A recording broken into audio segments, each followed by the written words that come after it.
Let's talk about the history of Juneteenth. Juneteenth is the oldest nationally celebrated commemoration of the ending of slavery in the United States. This commemoration dates back to June 19th of 1865. This date is significant because it is on this day that Major General Gordon Granger and his regiment of Union soldiers reached the port of Galveston, Texas, and read aloud the Emancipation Proclamation, and particularly they read a specific general order in General Order Number 3. Now, you got to remember here that the Emancipation Proclamation became official on January 1st of 1863. January 1st of 1863 is when this executive order signed by President Abraham Lincoln actually freed the slaves. But here we are 2.5 years later, and this news is finally making its way down to Texas. There are a number of theories that have been put forth to try to explain away this 2.5 year delay, but the main cause of this is that there were few Union soldiers in Texas at the time to actually enforce this executive order. But with Lee's surrender in April of 1865, with Lee's surrender, this signified the end of the war, and now there was a force that was able to be strong enough to go down to Texas to actually influence and enforce this executive order and to overcome any final resistance by the enslavers.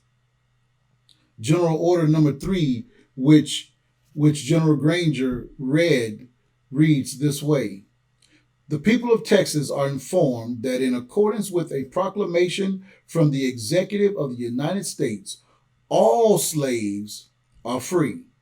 This involves an absolute equality of rights and rights of property between former masters and slaves, and the connection heretofore existing between them becomes that between employer and hired laborer.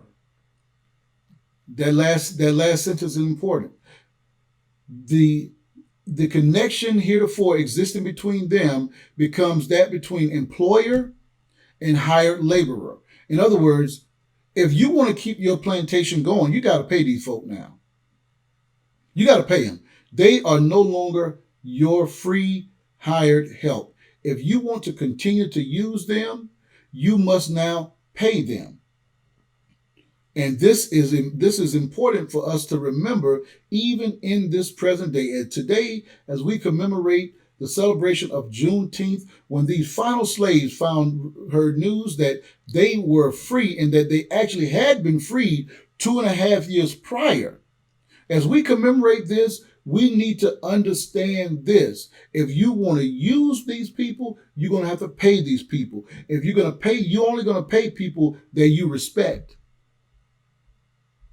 There is a new sense of respect and a respect of persons that must be addressed by these United States of America from top to bottom, from left to right.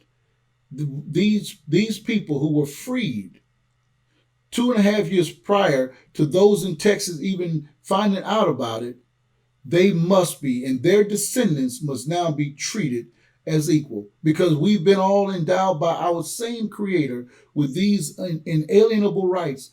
Among these are the right to the pursuit of life, liberty, and the pursuit of happiness.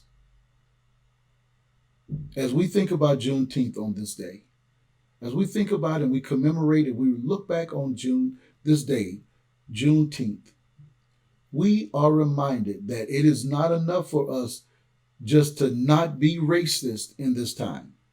We must endeavor to become anti-racist.